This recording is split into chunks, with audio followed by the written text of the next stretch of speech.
보증금 3천에 월 100만 원, 오피스텔 3년살이 끝내고 서울 25평 아파트 사서 이사해요. 결혼할 때 신혼집을 어디서 시작해야 될지 고민이 정말 많았었는데요. 집을 사려면 무조건 서울 아파트로 가야 된다는 생각이 있었지만 그러기엔 돈이 부족했고, 그렇다고 전세로 살자니 모은 돈 전부를 보증금으로 보태고 거기에 대출이자까지 매달리는데 억대 돈이 묶여있는데 자산이 늘어나는 것도 아니고 무엇보다 삶의 여유가 너무 없을 것 같았어요. 결혼 초반부터 빡빡하게 살고 싶지 않기도 했고요. 그래서 선택한 게 서울에 인접한 경기도의 풀옵션 오피스텔 월세였답니다. 보증금 3천만 원만 쓰면 되니까 현금 가용성이 좋아서 금융 투자도 할 수 있었고요. 풀옵션이라 가전, 가구에 큰 비용을 쓰지 않아도 됐어요. 저희가 산 건 소파, TV, 시스템 행거, 서재용 책상, 침대 정도네요. 15평이 둘이 살기엔 작다고 생각하실 수도 있는데 막상 살아보니 주방 빼고는 크게 불편한 건 없더라고요. 제가 음식하는 걸 좋아해서 그런데 아니신 분들은 충분히 살기 편하실 거예요. 특히 저는 독립하는 게 처음이라 살림이 많이 서툴었는데 작은 살림으로 시작하다 보니 관리하는 것도 편했어요. 무엇보다 사랑하는 사람과 함께 있다는 것만으로도 행복했고, 분리된 공간이 적다 보니 서로 함께 붙어있는 시간도 길어서 더 재미있고 알콩달콩한 신혼생활을 즐긴 것 같아요. 그렇게 어느덧 3년이 흘렀네요. 그동안 저희는 계획을 세웠어요. 오피스텔에 사는 동안 최대한 지출을 줄이고 모은 돈으로 투자도 하면서 종잣돈을 키웠죠. 부동산 시장도 꾸준히 관심 갖고 지켜봤고요. 그렇게 차근차근 돈을 모으며 기회를 보다 보니 서울의 아파트를 매수할 수 있었어요. 저희가 살게 될 집은 15년 차가 되면서 구축 아파트의 범주로 들어가게 되는데요. 15년 정도 되면 인테리어도 가장 많이 하게 되는 시기라고 하더라고요. 처음 집을 보러 갔을 때는 15년 된 집치고 컨디션이 꽤 괜찮은데 싶었어요. 그래서 고민도 많이 했어요. 수리 없이 그냥 들어가서 돈을 좀 더 모으면서 몇 년 후에 갈아타기 기회를 볼지, 아니면 3년을 살든 5년을 살든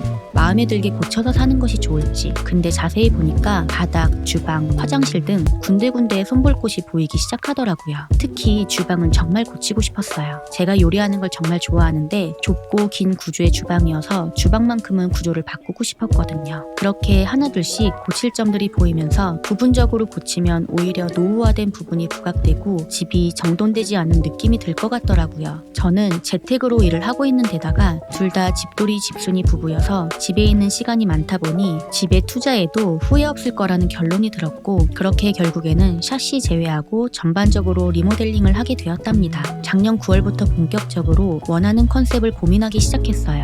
처음엔 적당히 깔끔하게 살기 좋으면 그만이지 싶었지만 취향에 맞는 집 스타일을 계속 찾다 보니 점점 디테일이 강화되고 있는 중이랍니다. 비용을 아껴보려고 공정별 업체를 직접 섭외하여 시공하는 반셀프 인테리어를 고민하기도 했었지만 집수리는 처음이기도 하고 업체별 공정을 모두 컨트롤하려면 상상 이상으로 힘들 거고 예상치 못한 문제가 생길 수도 있으니 비용을 좀 더 주더라도 턴키 업체를 알아보자는 짝꿍의 적극적인 의견을 받아들였어요. 취향에 맞는 시공 포트폴리오가 있는 유명하고 후기 좋은 업체, 우리 아파트 시공 경험이 있는 집 근처 업체 등 우리의 예산 범위 안에 들어오고 인테리어 스타일에 가장 부합하는 곳들을 알아봤어요. 그렇게 2달가량 고민하고 비교한 끝에 마음에 맞는 업체를 찾아서 공사가 시작되었고요. 이제는 딱 한 달 후 입주를 앞두고 있어요. 처음으로 장만한 내 집인 만큼 저도 이렇게까지 애정을 갖고 리모델링에 진심일 줄 몰랐는데요. 리모델링 하기 전 미리 알았으면 좋았을 걸 하는 후회도 있고, 생각보다 챙겨야 할 것들이 정말 많아서 이렇게 기록을 남기면서 여러분께도 좋은 정보 알려드리려고 해요. 저희가 겪은 시행착오나 알게 된 팁들, 그리고 예산 안에서 최대한 만족스러운 결과를 내는 방법 등 앞으로 바뀌게 될 옹기하우스의 과정, 구독하시고 지켜봐 주세요.